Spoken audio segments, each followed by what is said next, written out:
Dr. Greger, How Not to Diet.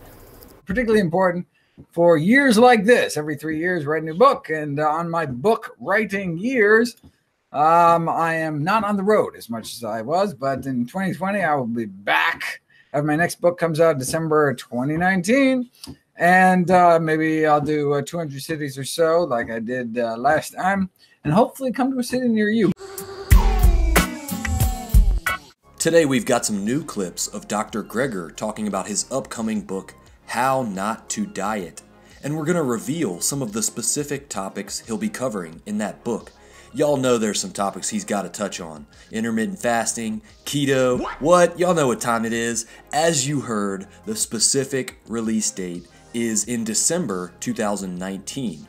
Now, if you're new to the channel, you might not know that Dr. Greger first promised videos on the keto diet almost a year ago. And we still haven't seen any of that material released, right? So, we'll get to that, and then we'll get to talk about some of the more extreme diets you would think he would cover in a book called How Not to Diet at the end of this video. But first, hit that subscribe button and let's jump in on a recent interview and hear what he has to say about intermittent fasting. Ready? Howdy, let's do this.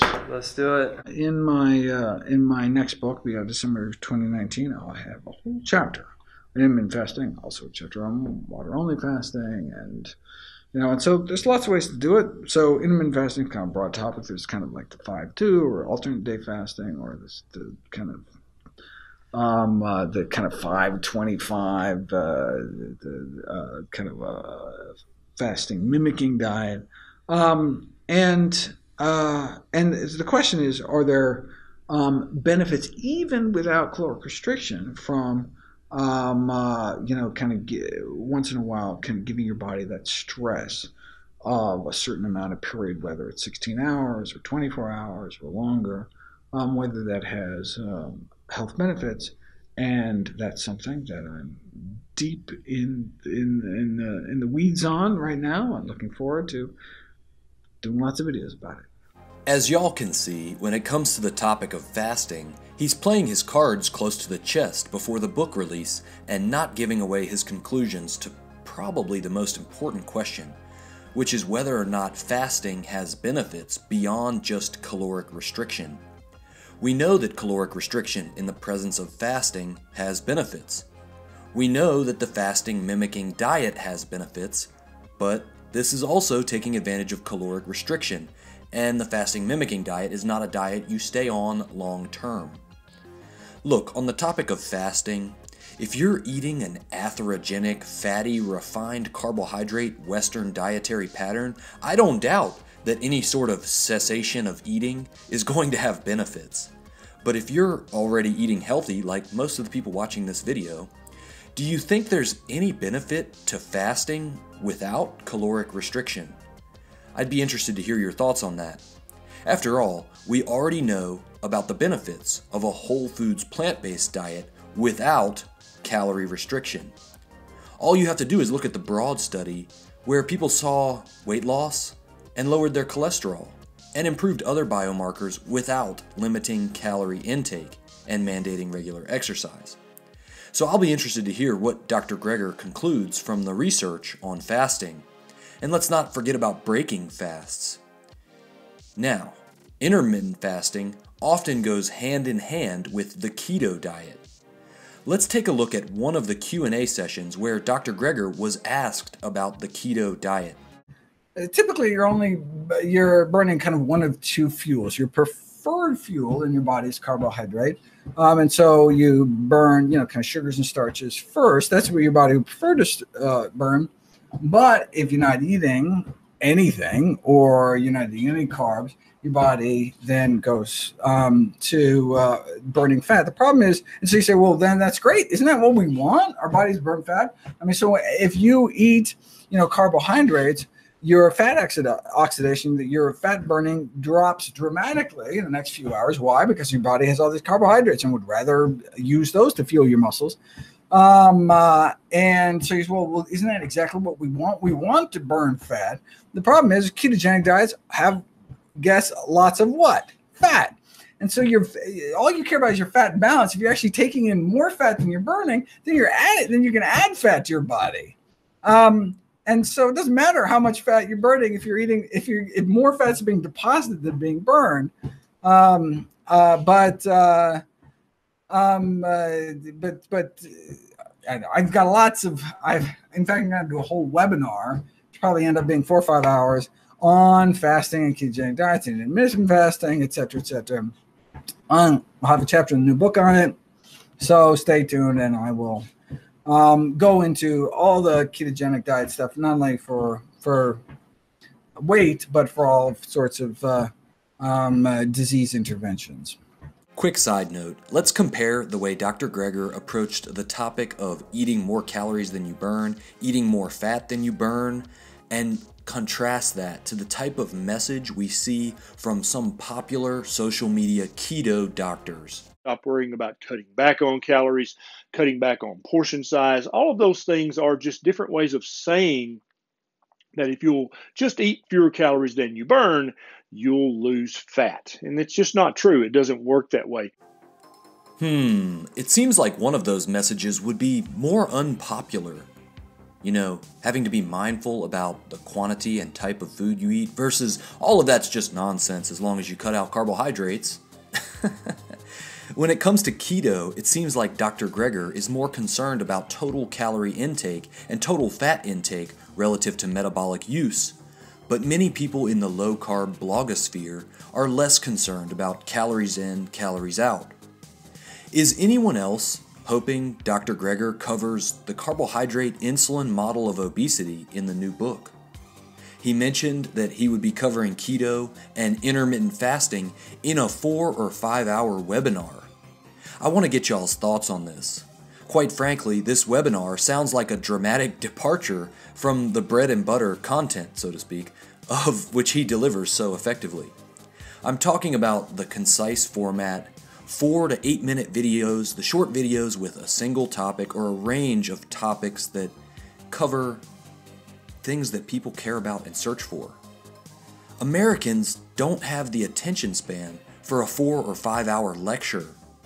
Doing a bunch of short videos is like throwing a bunch of darts instead of just one. They might not all hit the bullseye, but you put more points on the board, in this case by reaching more people. So I hope he's not planning on just releasing a 5 hour keto video and then dropping the mic. I hate to say this, y'all, but I think he might have underestimated the ability of the low-carb industry to rebrand yet again. Don't get me wrong, Greger knows the power of the low-carb industry. After all, he got threatened to be sued by the Atkins Foundation right before they went bankrupt. But this time it's different. We are in a post-blog era where health information is delivered largely through things like memes and the video format. And we've seen the rise of social media health influencers. It's clear he's going to be addressing the ketogenic diet in the new book. Shifting gears a little bit, the book is called How Not to Diet, so it seems relevant that he might address some of the more fringe, anecdotal diets that apparently thrive on social media. But I'm not sure how plugged in he is to all of that. With the non-profit organization set up at nutritionfacts.org, I doubt he's hands-on micromanaging the social media aspect. He's just taking a different approach than a lot of the ancestral Twitter warriors out there. Let's hear his response when questioned about his thoughts on the carnivore diet. So there's a medical doctor by the name Sean Baker. Have you heard of him? No, he eats an all carnivorous meat diet. Okay. And he's put up his blood work. Well, and from diet of scurvy, raw meat. That's what I'm saying, right? Yeah, it's raw meat. Because raw meat has vitamin C. And he put up his blood work, right? He put up his blood work, and he had high glucose levels. His LDL was really high. But what do you think of diets like that? Like, he's just claiming that people should be eating a carnivorous diet. Well, man, he's putting himself at risk, and what's worse is, I mean, look, if he wants, he can do it. Look, he wants to smoke. There are people who smoke cigarettes, right? You want to smoke cigarettes, fine, but telling people smoking cigarettes is healthy for them, that's where I draw the line. right? And so then, you know, it's just, it's irresponsible in a, I mean, so like there's people out there saying the world's flat. Fine. You want to say the world's flat? Right? Fine. Okay.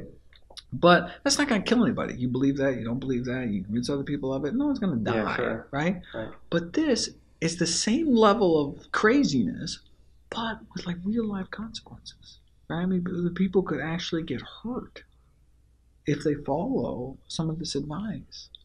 And it's just like, that's on your conscience, right? And so you have to be really careful when you make those kind of recommendations. And people should be really skeptical. Carnivore diet, y'all. It's a pretty serious topic. I'm not trying to discount it. But first of all, does anyone else think it's hilarious that Gregor doesn't even know who Sean Baker is? I mean, Baker has basically turned Gregor into the social media whipping boy when it comes to criticizing vegans. I guess that shows you how much Gregor pays attention to his critics.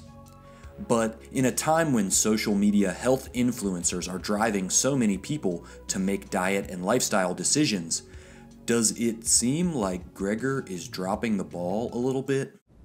So, after all, Gregor did directly address the Dr. Gundry plant paradox issue when that came up. For instance, when Rhonda Patrick prepared her notes on the carnivore diet, I think she said she easily typed up 100 pages of stuff to talk about.